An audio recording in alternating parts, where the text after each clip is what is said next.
그러므로 형제들아, 내가 하나님의 모든 자비하심으로 너희를 권하노니 너희 몸을 하나님이 기뻐하시는 거룩한 산 제물로 드리라. 이는 너희가 드릴 영적 예배니라.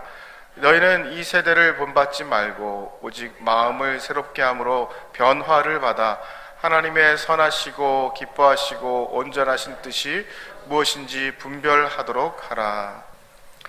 몇 년 전에 극한 직업이라는 제목의 영화가 있었습니다. 여러분 많이 기억하신 분 있으실 것입니다.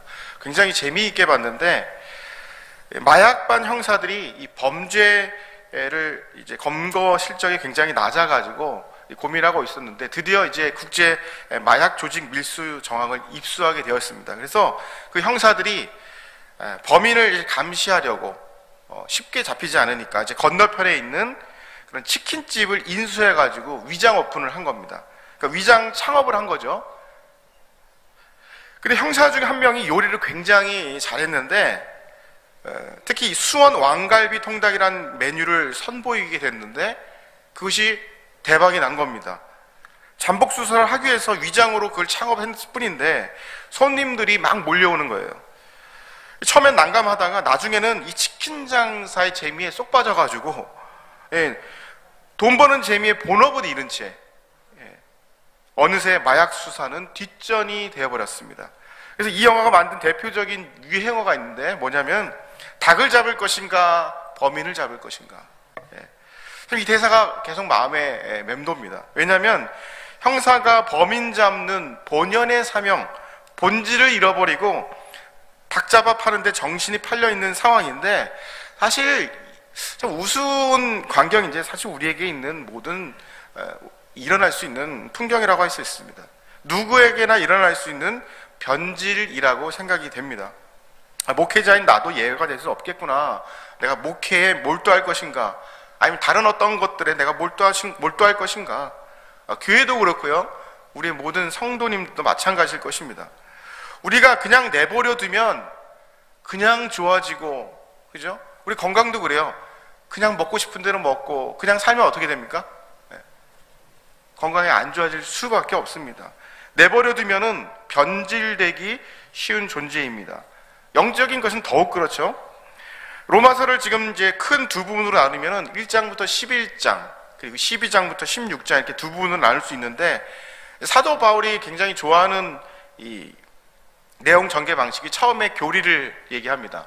너 하나님의 은혜, 복음을 먼저 전하고, 그러니 너희는 이렇게 살아라. 그러므로 권면을 하게 되죠.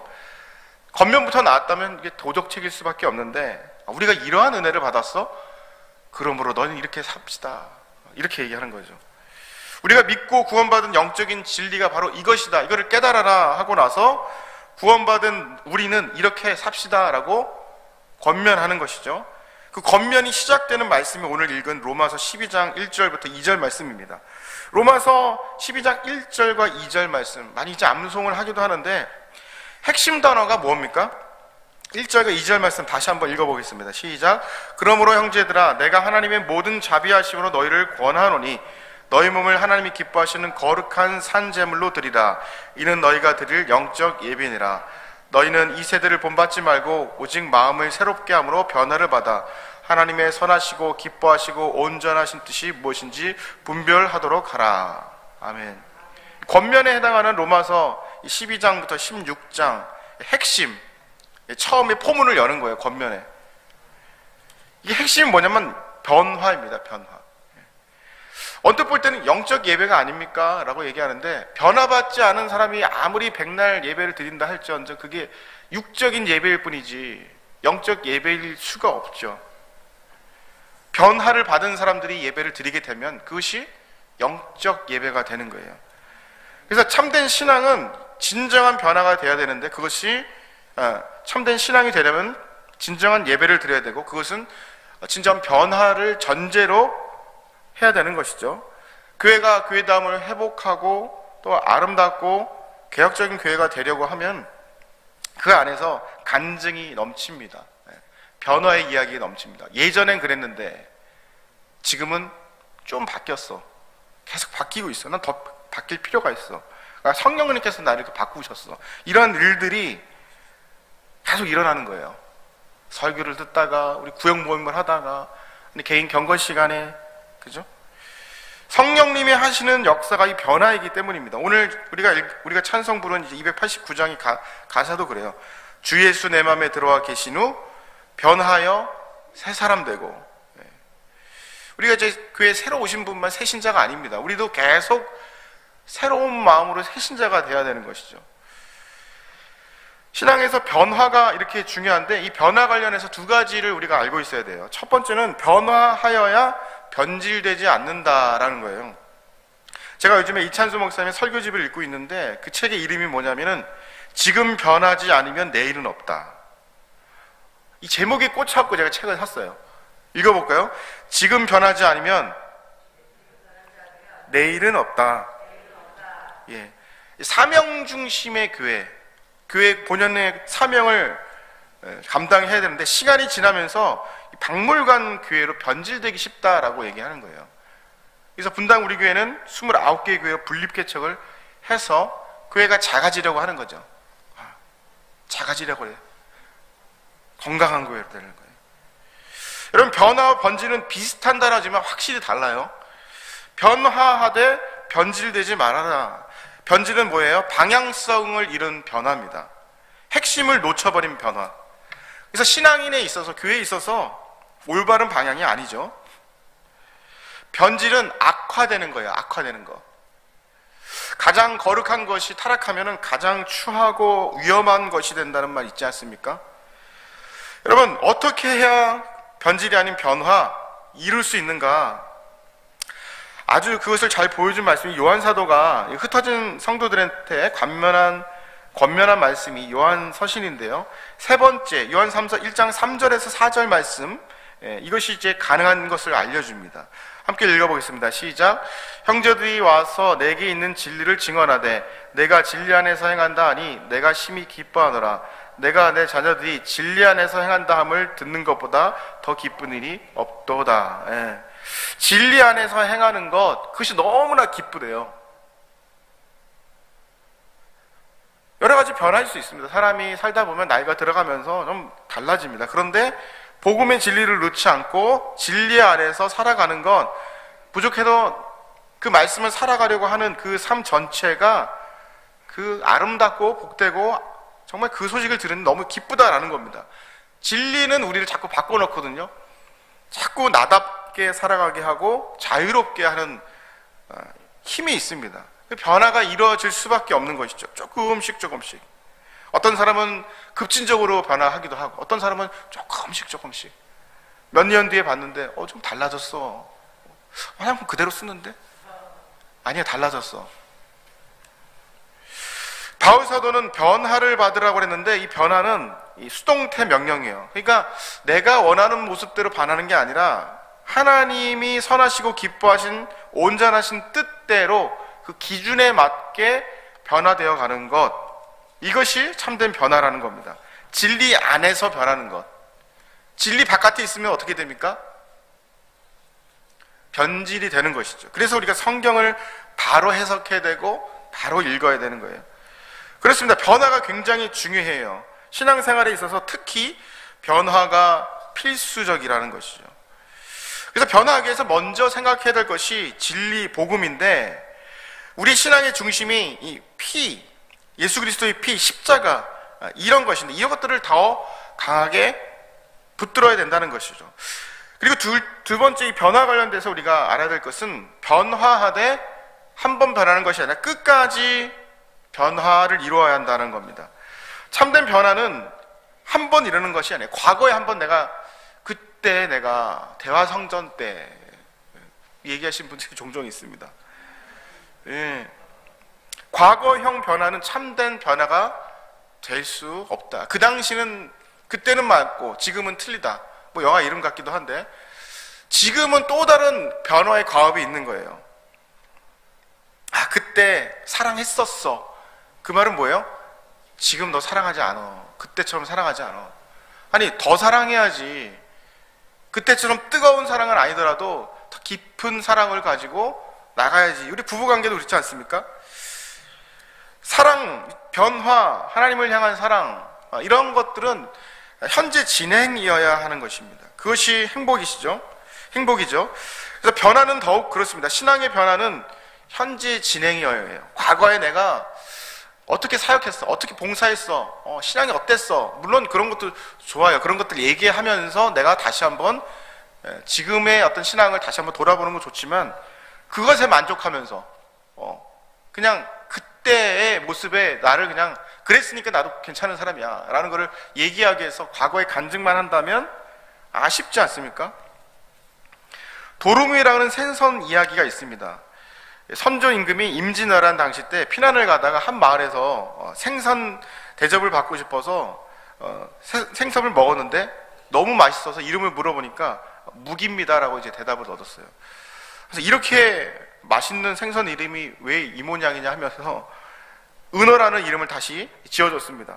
근데 임금이 전쟁 후에 다시 궁으로 돌아와서 피난 때 맛있게 먹었던 그 생선을 좀 올리라고 했는데 전쟁 때 먹었던 생선과 전쟁 끝나고 먹었던 생선이 맛이 다른 거예요. 그래서 이번엔 너무 맛이 없다 해서 이걸 도루묵이라고 얘기했습니다. 여러분, 도루묵의 이야기는 우리 삶 가운데 굉장히 많습니다. 신앙에도 그래요.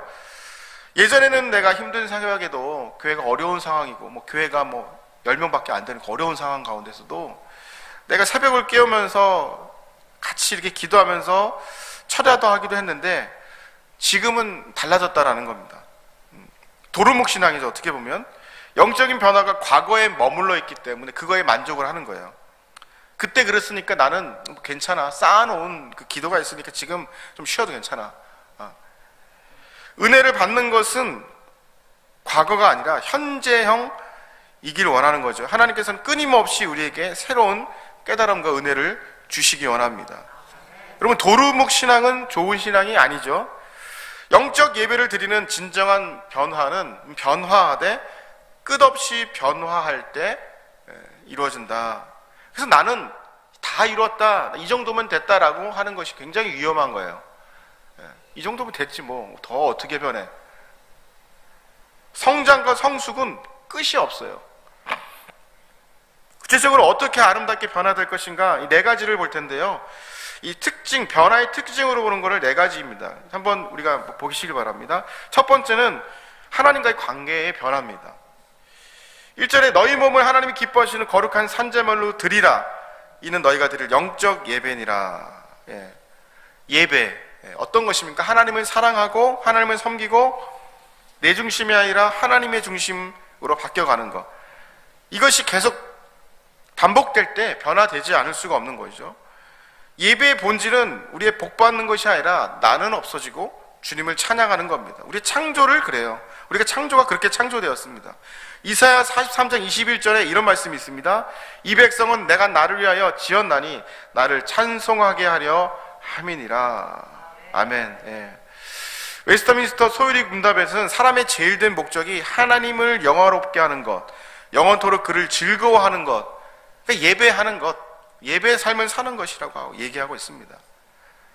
정말 내 신앙은 지금 이곳에서 앞으로 시간이 갈수록 더욱더 하나님을 사랑하고 예배하고 순종하며 헌신해 나가는 것이 우리의 목표라는 것이죠. 하나님과 관계가 여러분 어떻습니까?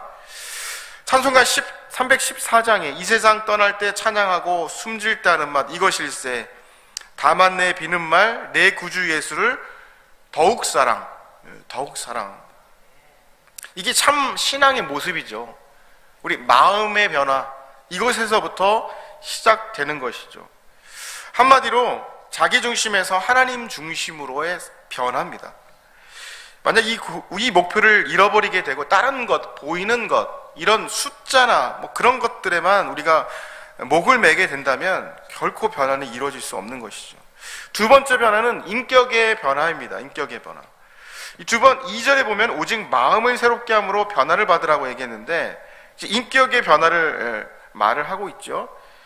예수를 믿고 우리의 인격이 조금씩 뭔가 달라지는 구석이 없다면 우리 신앙을 다시 점검해 봐야 합니다. 성령의 9가지의 열매가 다 인격에 관련된 것이고요. 신앙인의 삶의 모습인 빛과 소금의 삶의 모습도 인격을 바탕으로 하는 거예요. 그래서 여러분 상담 같은 것들을 많이 받으세요.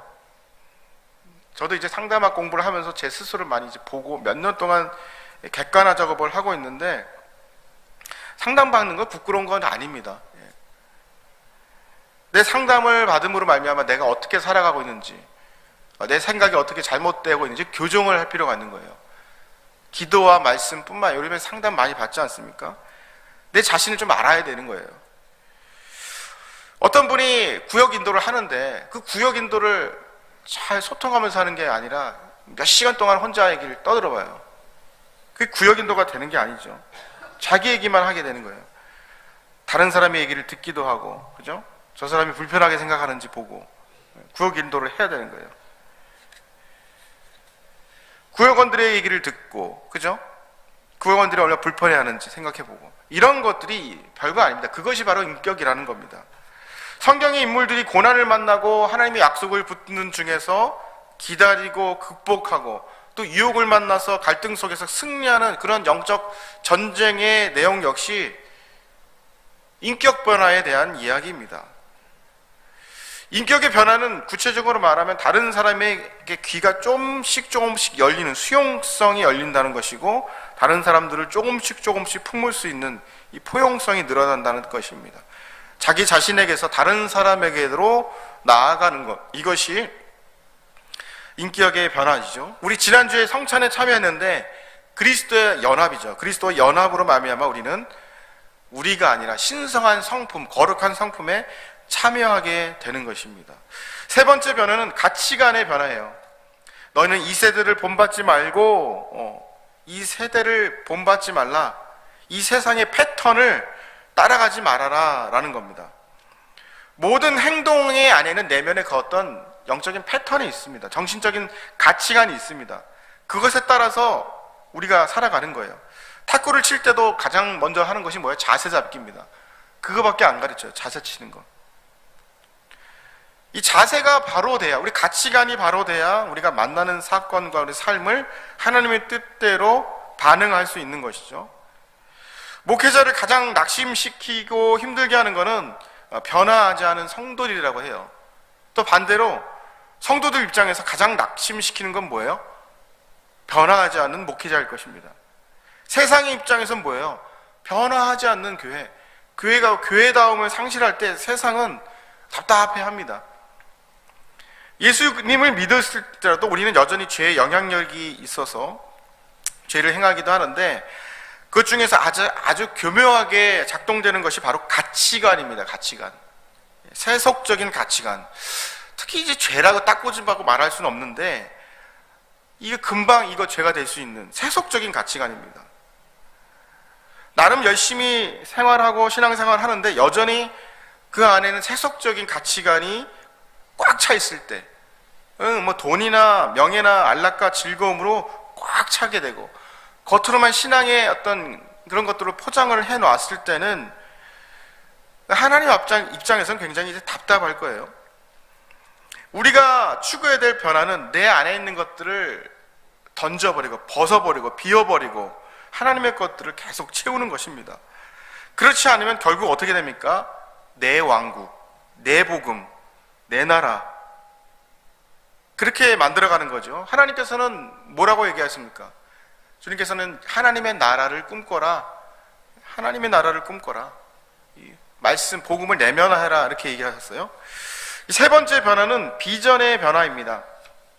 하나님의 선하시고 기뻐하시고 온전한 뜻이 무엇인지 분별하도록 해라. 하나님의 뜻. 예. 비전은 하나님의 뜻을 이루는 거예요. 내가 뭔가를 하고 싶다고 생각하는 것이 비전이라고 될 수가 없습니다. 그런 것들 가운데 대부분 야망이 색채가 깊습니다. 내 선호와 취향에 불과합니다. 가만히 생각해 보면은 내가 하기 싫어하는 것, 그것이 바로 주님의 비전인 경우가 굉장히 많더라고요. 비전은 신앙생활의 변화의 절정을 이루는 요소고요. 그래서 내 선택이 아니라 필수입니다. 그래서 그리스도인이 비전이 없다라는 것은 신앙생활에 있어서 뭔가 하나님과의 소통이 막혀 있다는 겁니다. 요셉 같은 경우도 그래요. 요셉 같은 하나님의 비전이 있기 때문에 그 비전, 하나님이 주신 비전에 따라서 삶이 역동적으로 흘러가지 않습니까? 감옥에 있기도 하고 총리가 됐기도 하고, 하나님이 있기 때문에 변화가 된 겁니다. 요셉이 철부지 시절 때는 꿈자랑했지만은 고난을 통해서 겸손하게 되지 않습니까? 비전이라고 하면 거창하게 생각하는데, 거창한 게 아니라 하나님이 나를 향한 그 뜻이다. 나를 향한 하나님의 뜻이다. 내가 내 삶을 다해서 이루어야 될 것이 바로 하나님의 뜻, 비전인 것입니다. 거창한 것들을 일으키고 남들이 봤을 때 칭송받는 그런 것들만 비전이 아니라 나만이 알고 있는 것, 소소한 것, 아무리 작은 것이라도 하나님의 뜻을 따라서 오늘을 살아가게 된다면 비전을 이루어가는 거예요. 내가 하루 종일 허리가 아파서 집 밖을 나가지 못하지만 내가 이 자녀를 위해서 기도하는 것, 그것도 비전인 것이죠. 비전의 변화는 자기왕국 건설에서 하나님 나라를 이루어가는 것으로 변하게 됩니다. 마가복음 9장 5절에 보면 이 변화산 사건이 있는데, 그때 예수님께서는 별세 사건을 준비하는 사건이었습니다. 그런데 측근 제자들이 모여서 얘기하는 게 뭐예요? 자신들의 처세 욕망, 입심양명의 야망을 드러내고 있습니다. 마가복음 9장 5절 말씀 한번 읽어보겠습니다. 시작.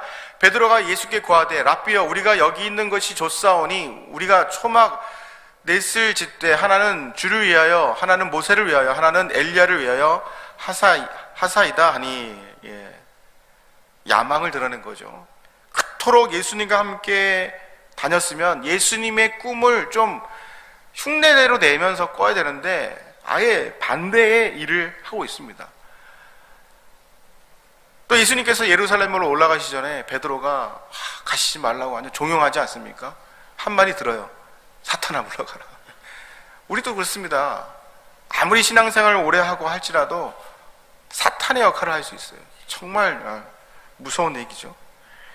하나님의 꿈을 우리가 잃어버리게 된다면, 하나님의 꿈을 보고 하늘을 바라보지 않고 위의 것을 추구하지 않으면 자연적으로 우리는 땅을 볼 수밖에 없는 그런 환경과 우리 죄성이 있다는 거죠. 결국 그러나 예수님께서는 부활하신 후에 찾아오시고 변화시킵니다. 야망에 갇혀있던 예수님의 비전, 그 변질된 우리 제자들을 다시 만나주셔서 새롭게 일깨워 주시죠.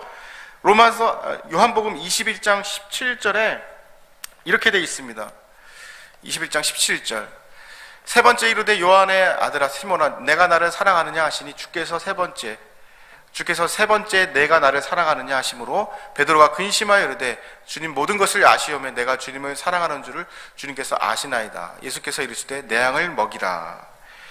베드로가 변화가 된 거예요. 베드로가 변화가 된 거예요. 성경은 변화에 대한 이야기라니까요. 처음에는 몰랐지만 부활하신 주님께서 만나주심으로 말미암아 그 안에 있던 거룩한 열망을 일깨워 주셨습니다. 그 열망이 분명히 있었는데 살다 보니 세속적인 야망으로 덮여져 있다가 부활하신 주님을 보고 맹인이 눈 뜨는 것처럼 하나님의 비전을 보게 된 것이죠. 말씀을 맺겠습니다. 여러분, 우리는 항상 아름답게 변화해야 합니다. 그런 교회가 되어야 하죠. 이것이 바로 오늘 우리가 묵상한 주제입니다. 하나님이 오늘 저에게, 그리고 저를 통해 여러분 모두에게 권면하는 말씀이라고 봅니다. 머물러 있지 말고 우리가 후퇴하거나 변질되지 않고 항상 아름답게 변화되기를 갈망하며 오늘을 또 내 자신을 들여다보며 우리 옆 사람이 보시기에 또 하나님이 보시기에 아름답게 변화되어가는 아름다운 우리 성도님들 되시길 주님의 이름으로 축원합니다.